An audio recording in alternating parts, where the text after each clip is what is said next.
अस्सलाम वालेकुम everyone, this is doctor Sahar Chawla right at your service. और मैं आज भी बहुत सारे लोगों की मिसअंडरस्टैंडिंग दूर कर रही हूँ हेल्थ से एक इम्पॉर्टेंट इशू को लेके, जो कि हमारे पास बहुत ज़्यादा कॉमन है। मैंने एक बार डिस्पायसिस पे वीडियो की थी, लीकी गट में मैं बहुत ज़्यादा वीडियोस कर चुकी हूँ। डिस्पायसिस का मतलब है कि जब आपकी गट जो है, आपकी आंतों के बैक्टीरिया का बैलेंस ख़राब हो। हमारी आंतों में गुड बैक्टीरिया भी होता है, बैड बैक्टीरिया भी होता है, यानी आपके पास वो बैलेंस ख़राब हो गया। बैड बैक्टीरिया की बहुत ओवर ग्रोथ हो गई है, बैड बैक्टीरिया या तो डिस्प्लेस हो गया है, इवन कि या तो गुड बैक्टीरिया भी डिस्प्लेस हो गया। नॉर्मली बैक्टीरिया ज़्यादा बड़ी आंत में होना चाहिए, छोटी आंत में चला गया है, जिसको हम सीबो कहते हैं, जिसमें मैं पहले भी बात कर चुकी हूँ।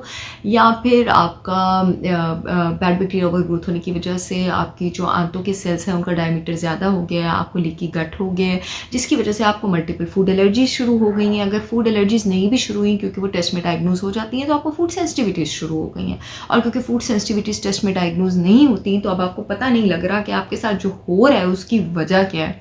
वो आपको तभी पता लग सकता है जब आप खाना जो है उसको खाएं और उसके बाद आपको अजीब अजीब सिम्टम्स जो हैं एक्सपीरियंस करें। मैंने 5 तरह के डिस्पायसिस बताए थे, जिसमें जब मैंने चौथी टाइप एक्सप्लेन की थी तो मैंने उसमें बताया था कि कुछ खाने ऐसे होते हैं जिनको खा के आपको ब्लोटिंग नहीं होती है, आपको डायरिया नहीं होता है, आपको एकदम से कॉन्स्टिपेशन नहीं होती है, आपको नोजिया नहीं होता है, मतलब आपको गट रिलेटेड सिम्टम्स नहीं होते हैं। आपको ऐसे डिस्टेंट सिम्टम्स होते हैं कि आप पकड़ ही नहीं पाते कि वो खाने की वजह से हैं, जिसमें आपके पास हेडेक भी हो सकता है, ठीक है, सर का भारी होना, ब्रेन फॉग भी, यानी आप फोकस नहीं कर पा रहे हैं, आप किसी चीज़ पर अटेंशन नहीं दे पा रहे हैं, रिटेन नहीं कर पा रहे हैं, एक्टिव फील नहीं कर पा रहे हैं। और एक ऐसा सिम्टम जो आप हार्डली पकड़ सकते हैं, उसी पर मैं आज बात करने लगी हूँ कि कहीं वो आपको खाने की वजह से तो नहीं हो रहा, वो है मसल और जॉइंट पेन।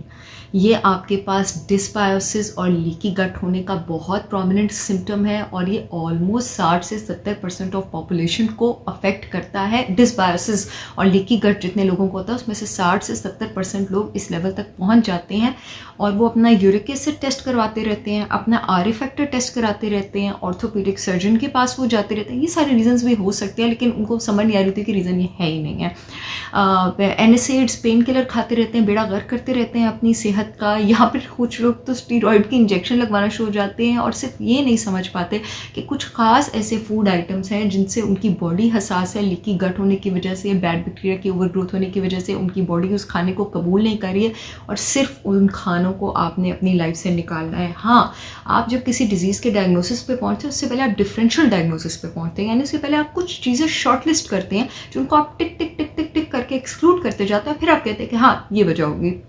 तो इन जॉइंट सिम्टम्स में आप यूरिक एसिड भी चेक करवा सकते हैं, अगर वो और सिम्टम्स के साथ रिलेट करता है।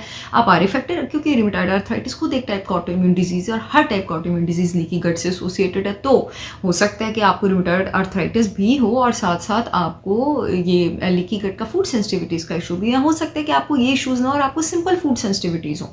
आप अपना फूड एलर्जी टेस्ट भी करा सकते हैं। हो सकता है फूड सेंसिटिविटी से बात आगे ज़्यादा फूड एलर्जी पे निकल गई हो, क्योंकि जॉइंट पेन्स वगैरह आपके पास एक ज़रा थोड़ा सा एक्सट्रीम फॉर्म ऑफ डिस्पायसिस की तरफ आप जा रहे होते हैं। तो इन केसेस में अगर आप पकड़ नहीं भी पा रहे ना कि आपको किस खाने से प्रॉब्लम है, सबसे पहले जो चीज़ आपने अपनी डाइट से निकाल देनी है वो एनिमल डेयरी निकाल देनी है, क्योंकि वो इन्फ्लेमेटरी, और जिस इंसान के जिस्म में इन्फ्लेमेटरी रिएक्शन स्टार्ट हो गया वो उसको मजीद एग्रेवेट करेगी। और दूसरा, आपने ग्लूटन निकाल देना है, बगैर सोचे समझे पहले दिन ये चीज़ें तो निकाल देंगे। ये निकाल के देखें कि क्या उसके बाद ये जॉइंट पेन्स वगैरह अगले 24 घंटों के लिए रुक गई हैं, तो समझ जाएँ कि ये चीज़ें अब आपकी बॉडी से टॉलरेट नहीं हो रही। इनके बहुत सारे ऑल्टरनेटिव्स अल्लाह ने बनाया, कोई दुखी होने की बात नहीं है कि फिर हम क्या खाएं, ठीक है। प्लांट बेस्ड डेयरी लें आप, ठीक है, और आप बहुत सारे अनाज हैं दुनिया में। और अगर ये निकालने के बाद भी सिम्टम्स नहीं जाते, फिर पकड़ें कहीं फाइबर से प्रॉब्लम तो नहीं है, रेड मीट से प्रॉब्लम तो नहीं है, नाइट शेड्स यानी टमाटर, बैंगन, आलू, शिमला मिर्च, इन 4 वेजिटेबल्स को नाइट शेड्स कहते हैं, इनका इन्फ्लेमेटरी पोटेंशियल होता है, इनसे तो प्रॉब्लम नहीं है। खाली सी फूड से तो प्रॉब्लम नहीं है, और शुगर से तो सबको ही प्रॉब्लम है, उसको तो धक्का मार के वैसे इंक्लूड ना करें ना, उसको तो बाहर निकाल के रखें, junk food, bakery, fried items को चीट डेज के अलावा। सो जब आप इसी तरह आप 1-2 हफ्ते में पकड़ लेंगे अपनी प्रॉब्लम। 6 महीने उन खानों को अपनी ज़िंदगी से एक्सक्लूडेड रखें। 90 डेज़ में 3 महीने में गट हीलिंग शुरू हो जाती है।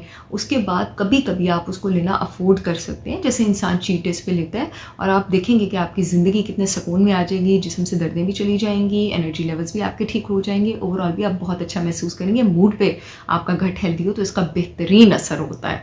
सो 90% ऑफ द सेरोटोनिन आपका जो मूड वाला हार्मोन है तो गट में बनता है। ठीक है, I will see you all again with yet another information video. तब तक के लिए अल्लाह हाफिज़।